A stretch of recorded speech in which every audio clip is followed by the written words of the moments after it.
Hi hello good morning. Time ಬಂದುಬಿಟ್ಟು 6 ಗಂಟೆ ಆಗೈತಿ. ಸ್ಯಾಟರ್ಡೇ ಮತ್ತು Saturday morning video. So time 6 ಗಂಟೆ ಆಗೈತಿ.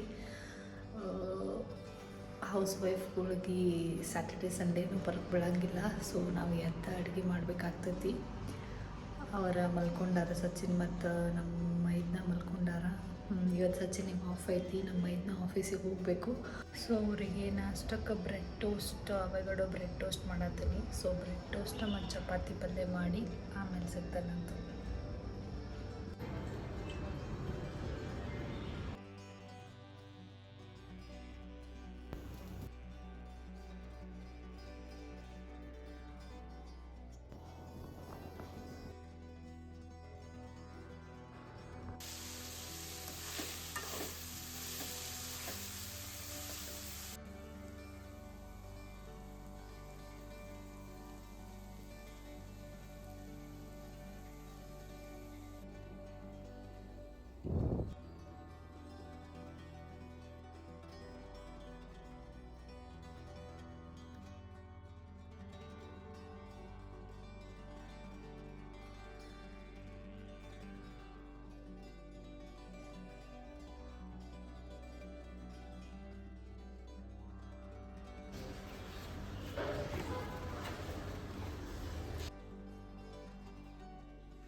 ಸೊ ಟಿಫಿನ್ ಬ್ಯಾಗೆಲ್ಲ ರೆಡಿ ಮಾಡಿ ಇವಾಗ ನಾವು ನಮ್ಮ ಬ್ರದರ್ ಇನ್ಲಿಗೆ ಬಾಯ್ ಹೇಳಿದ್ದಾಯಿತು. ಇವಾಗ ನಮ್ಮ ಟಿಫಿನ್ ಟೈಮ್. ಲೈಕ್ ಟಿಫಿನ್ ಅಂದರೆ ಏನೋ ಚಪಾತಿ ಬೀಟ್ರೂಟ್ ಪಲ್ಯನ ತಿನ್ನತ್ತೀವಿ ಟಿಫಿನಿಗೆ. ಸೊ ಟಿಫಿನ್ ಮುಗಿಸ್ಕೊಂಡು ನಮ್ಮ ಹಸ್ಬೆಂಡ್ನು ಅವರ ಸ್ವಲ್ಪ ಎವ್ರಿ ಸ್ಯಾಟರ್ಡೆ ಸಂಡೇ ಸ್ವಲ್ಪ ಸ್ಕಿಲ್ಸ್ ಅಪ್ಗ್ರೇಡ್ ಮಾಡ್ಕೋಬೇಕಂಥೇಳಿ ಟೈಮ್ ಕೊಡ್ತಾರೆ 3 to 4 hours.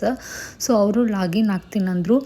ಮತ್ತು ಮಧ್ಯಾಹ್ನ ಅಡುಗೆಗೆ ಏನು ಪ್ರಿಪೇರ್ ಮಾಡಬೇಕಪ್ಪ ಅಂತಂದ್ರೆ ನುಗ್ಗೆಕಾಯಿ ಸಾಂಬಾರು ಮಾಡ್ಬೇಕಂತ ಹೇಳಿ ಅಂದ್ಕೊಳತ್ತಿದ್ನಿ. ಸೊ ಹೆಂಗೂ ಫ್ರೀ ಇದ್ದೀನಿ, ನಿಮ್ಮ ಜೊತೆ ರೆಸಿಪಿ ಶೇರ್ ಮಾಡಿದ್ರೆ ಆಯ್ತು ಅಂಥೇಳಿ ಸೊ ರೆಸಿಪಿ ಶೇರ್ ಮಾಡತ್ತೀನಿ.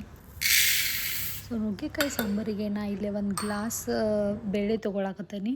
ಸೊ ಬೇಳೆ ಜೊತೆಗೆ ಒಂದು ಚೆನ್ನಾಗಿ ಚಾಪ್ ಮಾಡಿರೋ ಅಂಥ ಟೊಮೆಟೊ ತೊಗೊಳಕತ್ತೀನಿ. ಸೊ ಬೇಳೆ ಮತ್ತು ಟೊಮ್ಯಾಟೊ ಇದಕ್ಕೆ ಸ್ವಲ್ಪ ನಾನು ಅರಿಶಿಣ ಪುಡಿ ಮತ್ತು ಒಂದು ಸ್ವಲ್ಪ ಆಯಿಲ್ ಹಾಕಿ ಒಂದು 2 to 3 ವಿಸಿಲ್ ಹಾಕಕ್ಕೆ ಬಿಡ್ತೀನಿ. ಸೊ ಕುಕ್ಕರ್ ಒಳಗೆ ಅಷ್ಟೊತ್ತಂದ್ರೆ ಸೈಡಿಗೆ ನಾನು ಇದನ್ನು ಕೂಡ ನುಗ್ಗೆಕಾಯಿ ಕೂಡ ನಾನು ನೀಟಾಗಿ ಅದ್ರದ್ದು ಇದನ್ನು ತಗೊಂಡು ಅದನ್ನು ನುಗ್ಗೆಕಾಯಿನೂ ನಾನು ಕುದಿಯಾಕಿಟ್ಟೀನಿ. ಸೊ ಇದು ಸೀಟಿ ಹೊಡ್ಗೊಡ್ದು ಅದನ್ನು ಕರೆಕ್ಟಾಗಿ ಕುದಿತೈತಿ. ಸೊ ಇದ್ರೊಳಗೆ ನಾವು ನುಗ್ಗೆಕಾಯಿ ಹಾಕಿ ವಿಸಿಲ್ ಹೊಡ್ಸಿದ್ರೆ ಏನಾಗ್ತೈತೆ ಅಂದ್ರೆ ನುಗ್ಗೆಕಾಯಿ ಪತ್ತೆನೇ ಇರ್ಲಾರ್ದಂಗೆ ಹೋಗ್ಬಿಟ್ಟಿರ್ತಾವೆ.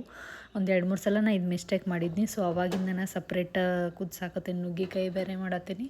ಸೊ ಬೇಳೆ ಸಾಂಬಾರನ್ನ ಬೇರೆ ಮಾಡತ್ತೀನಿ. ಫಸ್ಟ್ ನಂಗೆ ಇದು ಗೊತ್ತಿರಲಿಲ್ಲ. ಸೊ ಆಮೇಲಿಂದ ಫಾಲೋ ಮಾಡತ್ತೀನಿ. ಸೊ ಇವಾಗ 3 ವಿಸಿಲ್ ಆಗಕ್ಕೆ ಬಿಟ್ಟೇನಿ. ಈ ಕಡೆ ನುಗ್ಗೆಕಾಯಿನೂ ಕುದ್ದಿತ್ತು, ಆಮೇಲೆ ಈ ಕಡೆ ವಿಸಿಲ್ಲು ಆಯಿತು. ಸೊ ಇವಾಗ ನಾವು ಏನು ಮಾಡ್ಬೇಕಂತಂದ್ರೆ ಒಂದು ಪಾತ್ರೆ ತೊಗೋಬೇಕು, ಅದಕ್ಕೆ ಸ್ವಲ್ಪ ಆಯಿಲ್ ಹಾಕಬೇಕು. ನಾ ಇಲ್ಲಿ ಯಾವುದೇ ರೀತಿ ಅಳತಿ ಗಿಳತಿ ಎಲ್ಲ ಮಾಡಿ ಹಾಕತ್ತಿಲ್ಲ, ಬಿಕಾಸ್ ನಾ ಡೈಲಿ ಮಾಡಿ ನಂಗೆ ಹಂಗೆ ಕೈ ಕುಂತ್ಬಿಟ್ಟೈತಿ. ಸೊ ಆಯಿಲ್ ಹಾಕಿ ಆಮೇಲೆ ಜೀರಿಗೆ, ಸಾಸಿವೆ, ಸ್ವಲ್ಪ ಕರಿ ಲೀವ್ಸ್ ಹಾಕಿ, ಸೊ ಅದಾದಮೇಲೆ ನಾವೇನು ಕುದಿಸಿರ್ತೀವಲ್ಲ ಬ್ಯಾಳಿ, ಸೊ ಅದನ್ನು ಅದಕ್ಕೆ ಹಾಕ್ಕೋಬೇಕು. ಅದನ್ನ ಹಾಕ್ಕೊಂಡು ಮಿಕ್ಸ್ ಮಾಡಿದ್ಮೇಲೆ ಅದಕ್ಕೆ ಸ್ವಲ್ಪ ನಾವು ಶುಂಠಿ ಬೆಳ್ಳುಳ್ಳಿ ಪೇಸ್ಟ್ ಹಾಕಬೇಕು. ಆ್ಯಕ್ಚುಲಿ ಮನ್ಯಾಗ ಮಾಡಿದ್ರೆ ಮಸ್ತ್ ಇರ್ತೈತಿ. ನಮ್ಮ ಮನ್ಯಾಗ ಮಾಡಿದ್ದು ಖಾಲಿ ಆಗಿತ್ತು, ಹೀಗಾಗಿ ರೆಡಿಮೇಡ್ ಶುಂಠಿ ಬೆಳ್ಳುಳ್ಳಿ ಪೇಸ್ಟ್ ಯೂಸ್ ಮಾಡಕತ್ತೀನಿ. ಇಲ್ಲಿ ಶುಂಠಿ ಬೆಳ್ಳುಳ್ಳಿ ಪೇಸ್ಟ್ ಹಾಕ್ಕೊಂಡು ನಮಗೆ ಎಷ್ಟು ಕ್ವಾಂಟಿಟಿ ಬೇಕಲ್ಲ ಅಷ್ಟು ನಾವು ಅದಕ್ಕೆ ತಿಕ್ ಮತ್ತು ಜಾಸ್ತಿ ತಿಕ್ನೆಸ್ ಬೇಡ ಅಂದರೆ ಸ್ವಲ್ಪ ವಾಟರ್ ಹಾಕಿ ನಾವು ಅದನ್ನ ಮಾಡ್ಕೋಬೋದು. ಆಮೇಲೆ ಆಲ್ರೆಡಿ ನಾವು ಅದಕ್ಕೆ ಅರ್ಶಿಣ ಪುಡಿ ಹಾಕಿರೋದ್ರಿಂದ ಸ್ವಲ್ಪ ಅರ್ಶಿಣ ಪುಡಿ ಹಾಕಬೇಕು. ಆಮೇಲೆ ಗರಂ ಮಸಾಲ ಹಾಕಬೇಕು. ಆಮೇಲೆ ರೆಡ್ ಚಿಲ್ಲಿ ಪೌಡರ್ ಹಾಕಬೇಕು. ಸೊ ಇಷ್ಟ. ಇದು ಸ್ವಲ್ಪ ಕುದಿ ಬಂದಮೇಲೆ ಆಮೇಲೆ ನಾನು ಸ್ವಲ್ಪ ಸಾಂಬಾರು ಮಸಾಲೆ ಯೂಸ್ ಮಾಡ್ತೀನಿ. ಸೊ ಸಾಂಬಾರು ಮಸಾಲೆ ರುಚಿಗೆ ತಕ್ಕಷ್ಟು ಉಪ್ಪು ಹಾಕಬೇಕು. ಸೊ ಉಪ್ಪು ಹಾಕಿ ಅದನ್ನ ಚಂದಂಗೆ ಕುದಿ ಹಾಕಿಬಿಡಬೇಕು. ಆಲ್ರೆಡಿ ನಾವು ಬೇಳೆನೂ ಕುದಿಸಿರ್ತೀವಿ, ಆಮೇಲೆ ನುಗ್ಗೆಕಾಯಿನೂ ಕುದಿಸಿರ್ತೀವಿ. ಜಾಸ್ತಿ ಕುದಿಸೋ ಅವಶ್ಯಕತೆ ಏನು ಬರೋಂಗಿಲ್ಲ. ಸೊ ಸ್ವಲ್ಪ ಕುದ್ಮೇಲೆ ನಾನು ಮತ್ತಿಲ್ಲಿ ಸಾಂಬಾರು ಮಸಾಲೆ ಮತ್ತು ಸ್ವಲ್ಪ ಮತ್ತು ಉಪ್ಪು ಹಾಕಾಕತ್ತೀನಿ. ಇಷ್ಟು ಸಿಂಪಲ್ ರೆಸಿಪಿ ಐತಿ. ಸಾರು ನೋಡ್ಬೋದು ನೀವು, ಈಗ ಪೂರ್ತಿ ಕುದ್ದ ಸಾರು ರೆಡಿ ಆಯಿತು. ಲಾಸ್ಟಿಗೆ ನಾವು ಸ್ವಲ್ಪ ಕೊತ್ತಂಬರಿ ಆ್ಯಡ್ ಮಾಡತ್ತೀನಿ. ಎಲ್ಲ ಕುದ್ದ ಮೇಲೆ ಕೊತ್ತಂಬರಿ ಆ್ಯಡ್ ಮಾಡತ್ತೀನಿ. ಆಮೇಲೆ ಸೈಡಿಗೆ ಒಂದು 2 ಎಗ್ಗು ಕೂಡ ನಾನು ಕುದಿಯಾಕಿಡತ್ತೀನಿ. ಸೊ ಮಧ್ಯಾಹ್ನ ರೈಸ್, ಸಾಂಬಾರು, ಎಗ್ ಮತ್ತು ಗುರಾಗಿನ ಮಾವಿನ ಉಪ್ಪಿನಕಾಯಿ ಇಷ್ಟ ನೋಡ್ರಿ ಮಧ್ಯಾಹ್ನ ಊಟ. Simple lunch.